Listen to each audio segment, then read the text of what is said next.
係彭柏陽，今日我想同大家分享一個重要嘅話題：香港國安法。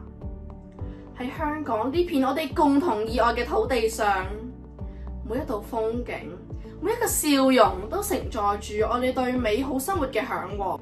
今日係香港特別行政區維護國家安全法實施5週年，我哋以守護與希望為主題，共同探討呢部法律點成為我哋堅實嘅屏障，保障國家安全，同時守護住每一位市民嘅夢想。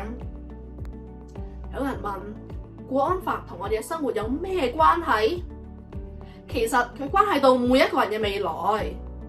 通過明確界定危害國家安全嘅行為，並依法予以懲處，國安法築起咗一道堅實嘅防線，有效抑制咗外部勢力干預同埋內部分裂活動，保障咗國家長治久安，亦為香港經濟復甦、社會穩定同埋民生改善創造咗有利條件。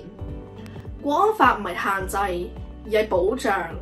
佢保障咗一國兩制行穩致遠，佢保障咗市民可以安心返學、工作同埋追求夢想，就好似陽光同埋空氣。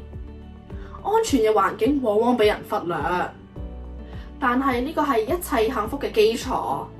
各位朋友，維護國安法係每一位市民嘅責任，亦都係我哋對未來嘅承諾。讓我哋攜手並肩，喺呢片法治與自由嘅土地上，共同創造更豐盛、更多姿多彩嘅明天。多謝大家。